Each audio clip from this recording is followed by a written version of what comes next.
Man utawi sapane wong iku nafasa bebasake sapa man.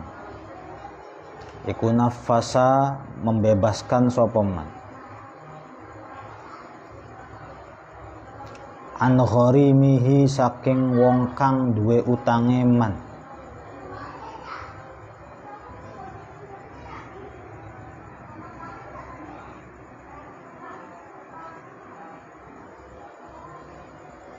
Wa maha lan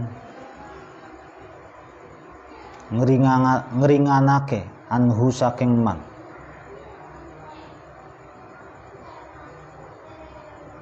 Mengakhirkan penuntutannya. Karena mongko ono sapa man iku fi dzillil arsy ing dalem aub-aubane arsy. Yaumal kiamati ing dalam dina kiamat.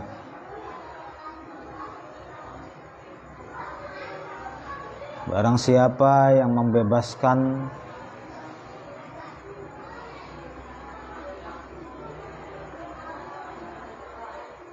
orang yang mempunyai hutang kepadanya. Barang siapa yang membebaskan orang yang mempunyai hutang padanya.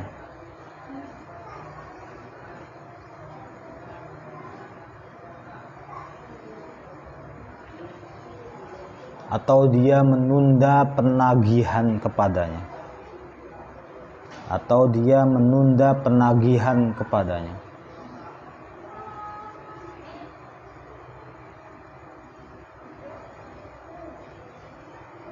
Maka dia berada di naungan arsy pada hari kiamat. Maka dia berada di naungan arsy pada hari kiamat.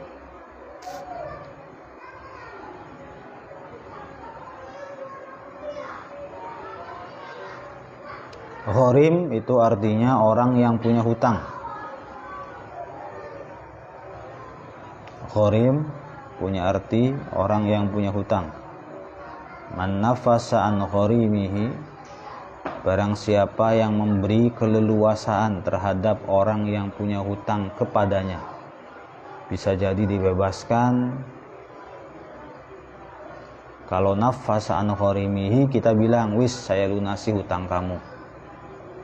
Kamu gak usah bayar lagi hutang kamu yang sebesar 200.000 atau 300.000, saya anggap sekarang lunas. Itu nafasan gharimi. Kalau maha anhu, itu dia nggak nagih, dia nggak nagih-nagih, atau dia nunggu kesadaran, atau dia tunda penagihannya meskipun sudah jatuh tempo. Nah, dua hal yang harus kita lakukan ini apabila kita melihat orang yang punya hutang kepada kita dalam keadaan susah. Buat makan susah, buat beli susu anaknya susah, buat beli bensin susah. Kita tahu orang yang hutang sama kita susah, lalu kita terus-terusan menagih, itu sama saja menyiksa dia. Jadi harusnya sebelum kita memberi pinjaman uang, kita pun harus sangat-sangat sadar bahwa setiap manusia punya keadaan yang berbeda-beda, dan manusia setiap hari itu bertubi-tubi Allah karuniakan takdir yang tidak sama. Bisa jadi sekarang dia dalam keadaan mampu, bulan depan dia keadaannya punya, tapi besoknya kita nggak tahu, barangkali dia nggak punya uang. Beda dengan lembaga-lembaga keuangan yang minjemin uang tuh. Kalau dia tidak memakai sistem agama, pakainya sistem pribadi, pokoknya setiap tanggal 5 harus bayar. Mau nggak mau harus bayar. Nggak mau tahu, pokoknya harus bayar. Sehingga setiap tanggal 5 ditagih. Keadaannya orang yang punya hutang, mau kaya, mau miskin, mau enak, mau nggak enak, mau susah, mau senang, nggak tahu menau. Yang penting tanggal 5 harus bayar. Mau dari manapun uangnya kek, saya nggak peduli, yang penting harus bayar. Itu berarti yang meminjamkan uang, lembaga-lembaga itu tuh, itu berarti memang tidak beragama gitu aja. Nah, kita orang yang beragama harus berbeda. Kita harus amat sangat sadar betul kalau keadaan seseorang itu sesuai dengan takdir Allah. Terkadang dia nggak ada, kita nagih, Kang, ada belum uangnya? Lu belum ada, Mbak, belum ada, Neng, gitu. Buat makan aja susah. Ya, kalau kita mendengar hal itu dari dia, atau kita melihat sendiri dia kesusahan dalam memberikan makan kepada anak istrinya, ya sudah. Kenapa kita nggak lakukan cara yang pertama, yaitu membebaskan hutang dia? Atau cara yang kedua, yaitu mengakhirkan jatuh temponya, atau nggak usah nagih-nagih dulu deh. Wantadharu alaihi lihalati yusrihi. Di bawah keterangan ay farroja. Maha di sini punya arti farroja, ngasih keleluasaan. Bi an akhoro matolibatahu, dengan menunda tuntutan dia. Wantadhara alaihi lihalati yusrihi, dan menunggunya ketika sudah senang. Kalau telinga kita atau mata kita sudah merespon, telinga sudah mendengar, mata kita sudah melihat bahwa dia sudah dalam keadaan enak, punya uang, dapat arisan, dapat gaji, baru kita datang ke rumahnya, Mas, Mbak, uang saya mana? Tapi kalau telinga dan mata kita mendengar bahwa dia dalam keadaan susah, kalau bisa jangan sekali-kali datang ke rumahnya. Kasihan. Ya, meskipun kita juga butuh. Jadi menghutangi orang lain itu sebenarnya bukan karena kepercayaan, tapi memberikan utangan kepada orang lain itu karena rahmat, karena kasihan. Kalau karena kepercayaan, berarti kita sama saja masih menginginkan dia bayar kepada kita sesuai dengan waktu yang ditentukan. Tapi kalau karena kasihan, gitu, beda aja suasananya. Kalau karena kasihan, dia utang sama kita berkali-kali pun, meskipun satu kali nggak bayar, 2 kali misalnya meleset waktunya, ya kita tetap ngasih uang lagi sama dia, karena lihat kasihan. Nah, kebanyakan sekarang yang paling kasihan tuh perempuan. Banyak perempuan-perempuan yang single parent, yang janda-janda, yang suka curhat, yang suka cerita lah tentang ekonominya biasanya. Meskipun ujung-ujungnya minjem uang, kasih aja 100, kasih 50, kasih 200. Ada lagi orang sini ya, orang area Sumber misalnya, itu tuh utang tuh 200 nggak bayar, 300 nggak bayar, 100 nggak bayar. Ada 4 kali nggak bayar sih, minjem lagi utang, ya dikasih lagi. Karena sebenarnya kalau bicara nggak percaya, sangat nggak percaya, tapi kita pun harus punya naluri bahwa dia sebenarnya orang baik. Dia adalah orang baik yang kalau punya uang pasti bayar. Hanya saja keadaan yang tidak memihak pada dia, sehingga ketika dia punya uang pun buat susu anaknya, boro-boro mikirin bayar utang ke kita gitu. Ada orang baik, tapi karena keadaan jadi nggak bayar-bayar. Nah, kita harus sadar betul itu. Orangnya baik, kalau punya uang juga jujur, kalau punya uang juga loyal.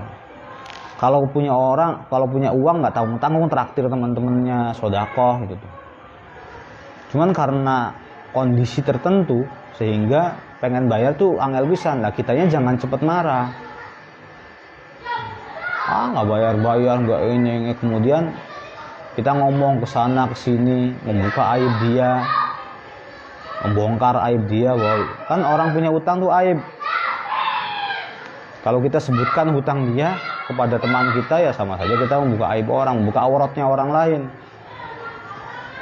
Jadi kalau dia ada orang yang punya utang ke kita, ya kita kasih utang, jangan cerita ke orang-orang. Kapan Mbak bayare gitu tuh. Kapan Mbak bayare? Ya 2 mingguan lah Mas. Itu juga harus sadar betul dia ngasih janji seperti itu karena saking mepetnya. Ya. Karena saking mepetnya. Sebenarnya janji itu bisa meleset, bisa tepat. Karena semuanya ada di tangan Allah Azza wa Jalla. 2 minggu lagi yakin saya dapat arisan, saya dapat ini, dapat ini. 2 minggu lagi tuh saya bayaran, ada yang mau bayar utang sama saya. Nanti tuh Mas, 2 minggu lagi tuh ada yang mau bayar utang sama saya. Jadi saya pinjam uang sekarang ya, nanti dibayar 2 minggu lagi. Iya, kalau 2 minggu lagi dia dapat uang. Kalau nggak dapat uang gimana? Maka orang muslim tuh harus sadar betul tentang takdir Allah ini yang beda-beda tuh. Maka ketika menghutangi orang lain, maka usahakan jangan sampai karena kepercayaan. Kalau bisnis, kepercayaan. Pendidikan, kepercayaan. Menitipkan uang, kepercayaan. Kalau sodakoh nggak usah kata percaya-percayaan, sodakoh tuh. Menghutangi orang juga bukan karena percayaan. Saya meminjamkan uang kepada dia selama 2 minggu nih. Saya percaya dia karena pegawai negeri pasti dia akan bayar. Belum tentu. Jadi kalau menghutangi seorang itu ya karena rahmat, kasihan gitu. Sehingga karena dilandasi oleh rahmat, sehingga kita sih wis lah, kalau nggak percaya pun nggak apa-apa nih saya kasih. Saya sebenarnya nggak percaya sama orang ini sebenarnya. Cuman karena kasihan saya kasih. Gitu tuh. Jadi ngutangin orang tuh bukan karena kepercayaan. Kalau karena kepercayaan berarti kita masih mengharapkan bahwa orang tersebut yang minjem uang ke kita itu bayarnya tepat waktu. Kalau kita dalam pikiran kita masih ada pikiran dia harus bayar tepat waktu, itu berarti di dalam hati kita rahmatnya kurang. Bahkan kita pun seakan-akan orang yang nggak berilmu, seakan-akan orang yang tidak berilmu terhadap takdir. Mas, saya pinjam uang Mas, 3 minggu saja Mas, saya bayar 3 minggu lagi. Jadi saya itu punya kontrakan rumah. Orang yang kontrak rumah tuh nanti 3 minggu lagi jadi tempo nih. Nanti 3 minggu lagi bayar ke saya nih. Tolong saya sekarang mepet keadaannya. Saya butuh buat anak, buat istri, buat apa. Nanti 3 minggu lagi deh saya bayar. Oke. Lalu kita meminjamkan dia karena apa nih? Karena kepercayaan atau karena kasihan? Kalau kepercayaan, ya berarti jahil kita, belum pinter. Ya udah, saya percaya. Nah, karena di dalam hati ada rasa percaya, berarti kita mengharapkan 3 minggu lagi tepat dia akan bayar kita. Sedangkan takdir Allah terkadang berbeda dengan perkiraan kita. Gitu tuh. Tapi kalau karena rahmat, karena kasihan, 3 minggu lagi, 3 minggu, udah nih kasih. Ini karena kasihan. Sebenarnya dia bilang 3 minggu lagi bisa jadi meleset, bisa jadi nggak benar. Karena kasihan. Sehingga ketika 3 minggu lagi kita tagih dan dia masih belum ada, kita nggak kecewa banget. Lalu ngutangin orang tuh hak kita bertanya kepada dia, tujuannya apa dan mau diapain uang saya, urusan saya. Kalau jawabannya urusan saya itu mah, ya sudah, kalau urusan ente sih, dia cari aja utangan sama orang lain. Jadi kita yang punya uang, dia yang butuh uang ke kita, lalu dia minjem uang ke kita berhak untuk menanyakan buat apa. Bukan kita pengen mencampuri urusan dia, bukan kita pengen tahu urusan dia, bukan. Tapi agar kita bisa mempertimbangkan apakah layak uang saya yang segini itu digunakan untuk sesuatu yang layak apa enggak. Buat beli susu, buat bayar kontrakan, buat bayar motor mepet misalnya, buat sakit kasih. Tapi kalau dia utang uang kita buat hal-hal yang mubah atau hal-hal yang fudul, beli emas, modal, jangan kalau bisa. Buat apa sih mas? Buat modal saya ini udah. Nanti aja ya uang saya mau dipakai. Yakin beneran kalau saya, pokoknya kalau ada orang ngasih janji-janji begitu jangan mudah percaya. Kenapa? Sekali lagi takdir Allah nih kadang-kadang berbeda. Ya, dengan ekspektasi tuh orang berbeda gitu tuh. Ini nih saya udah dapat order mas, saya udah dapat order. Jadi saya itu sekarang dapat orderan tomat sampai 2 ton. Cuman saya tuh nggak punya modal buat beli tomatnya, nepein tomatnya, buat belanjanya misalnya, buat busnya, buat truknya, buat supirnya. Kalau saya punya uang 10 juta, pinjem dulu aja 10 juta, maka goal tuh pasti goal. Nah saking butuhnya orang tuh ngomongnya begitu kadang-kadang, melampaui batas, pasti. Kalau begini karena kepercayaan. Tapi itu pun sekali lagi jangan dilandasi karena kepercayaan. Enggak lah mas, enggak. Kalau karena butuh modal enggak. Sudah cukupi saja kebutuhan rumah tangga, beras, susu, gula, garam, rumah kebocoran. Kalau karena hal-hal itu saya akan kasih. Tapi kalau untuk modal, mau beli emas, mau beli baju baru, mau beli sepeda, saya nggak bisa gitu. Kecuali kalau dia mau beli sepeda, yang sepeda itu tujuannya untuk berangkatnya dari rumah ke tempat kerja. Kalau dari rumah ke tempat kerja, kalau dia jalan kaki kasihan, kita kasih pinjem boleh. Syukur-syukur kita sodakohkan. Ya. Jadi menanyakan tentang untuk apa uang itu kau hutang kepadaku, itu hak. Boleh. Sama dengan sekolah atau pesantren misalnya, izin pulang. Atau sekolah, izin gak berangkat. Guru atau pihak pesantren itu berhak untuk bertanya mau kemana, mau apa. Bukan pengen ikut campur. Ada perlu. Kalau bahasanya seperti itu berarti nggak menghargai pihak lembaga, baik sekolah maupun pesantren. Kita sampaikan terus terang, toh pihak pesantren atau pihak sekolah pun tidak akan mencampuri urusan Anda. Ente nggak berangkat sekolah nih kenapa? Terus jawab ada perlu. Perlu apa bu? Yaitu urusan kita. Jawabannya begitu. Kok begitu jawabannya? Jadi ada jawaban yang menghargai, ada jawaban yang seakan-akan menyepelekan. Dianggapnya kalau kita nanya perlu apa tuh ngorek-ngorek, bukan hak kita. Biar kita mempertimbangkan alasan dia diizinkan apa enggak. Ustadz, saya izin pulang ya anak saya ya. Ada apa bu? Ada perlu. Ada keperluan keluarga. Iya, keperluan keluarga itu apa? Apakah masak-masak di rumah? Apakah hanya sekedar makan-makan? Apa hanya sekedar rapat-rapat? Ya penting apa enggak? Ini nih yang jadi pertimbangan pihak sekolah, pihak pesantren. Jadi pihak orang tua jangan mudah menyepelekan.